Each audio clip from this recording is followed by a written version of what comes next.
নমস্কার বন্ধুরা, মায়ের রন্ধনশালা এবং ব্লগার চ্যানেলে আপনাদের সবাইকে স্বাগত। তো প্রতিদিনের মতো আজকেও আমি আবারও একটি রেসিপি নিয়ে হাজির হলাম আপনাদের সামনে। তো এই গরমে একদম দুর্দান্ত স্বাদের ঝিঙে দিয়ে মুসুরির ডাল।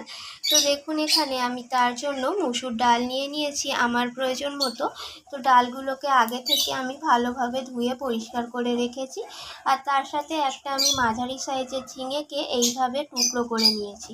তো চলুন এরপর কিভাবে আমি ঝিঙে দিয়ে মুসুর ডালটা বানাবো সেটা দেখা যাক। তো আমি ডালটাকে সিদ্ধ করার জন্য প্রথমে উনুনে কড়াই বসিয়ে দিয়েছি আর তার মধ্যে দিয়েছি পরিমাণ মতো জল।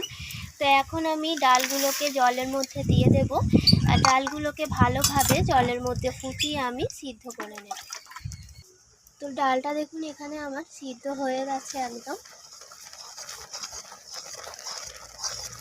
তো হাতার সাহায্যে ডালটাকে একটু আমি ফুটিয়ে নিচ্ছি।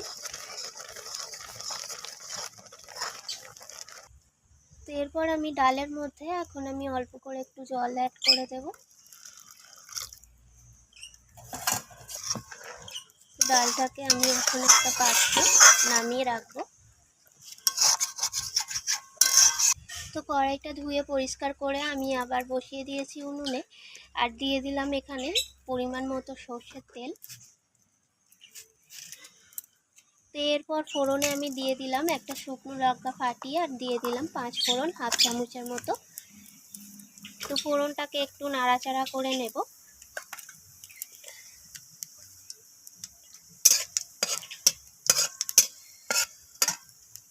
আর এর মধ্যে দিয়ে দেব আমি এখানে 5-6টার মতো রসুন থেতো করে রেখেছিলাম।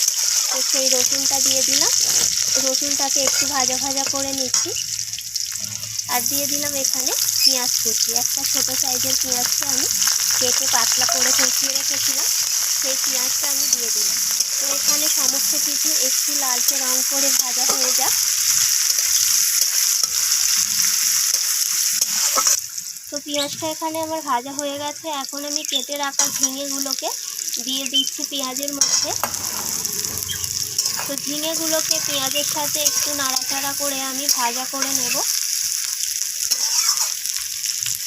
এরপর এখানে একটু দিয়ে দেব প্রয়োজন মতো হলুদ গুঁড়ো আর দিয়ে দেব তার সাথে একটু সামান্য পরিমাণ লাল লঙ্কার গুঁড়ো আর তার সাথে দিয়ে দেবো একটু জিরে গুঁড়ো। একদমই মশলাগুলো অল্প অল্প পরিমাণে দিয়েছি আমি। আর একটু দিয়ে দেব সামান্য পরিমাণে চিনি। তো সমস্ত কিছুকে মশলার সাথে একদম নাড়াচাড়া করে এইভাবে একটু কষিয়ে নেব। এরপর এখানে দিয়ে দেব স্বাদ মতো লবণ। লবণটা দিয়ে আবারও নাড়াচাড়া করে এইভাবে কষিয়ে নিচ্ছি। তো সমস্ত কিছু কষানো হয়ে গেছে। এখন দিয়ে দিলাম এর মধ্যে নামিয়ে রাখা মুসুরির ডালটা। এরপর মুসুরির ডালটাকে আমি একটু ফুটিয়ে নেব আর যতক্ষণে ঝিঙেগুলো সিদ্ধ হয়ে আসছে ততক্ষণ ডালটাকে আমি রান্না করে নেব।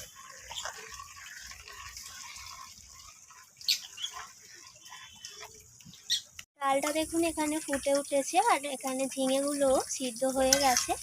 তো এখন আমি ডালটাকে একটা পাত্রে নামিয়ে নেব। এখন এখানে তৈরি হয়ে গেল ঝিঙে দিয়ে এই গরমে দুর্দান্ত স্বাদের মুসুর ডাল রেসিপি। তো দেখুন ডালটার কালারটা কতটা দারুণ এসেছে। তো গরমের সময় কিন্তু এই রকম ডাল যদি ভাতের প্রথম ভাতে থাকে তাহলে কিন্তু খাওয়াটা কিন্তু জমে যায়।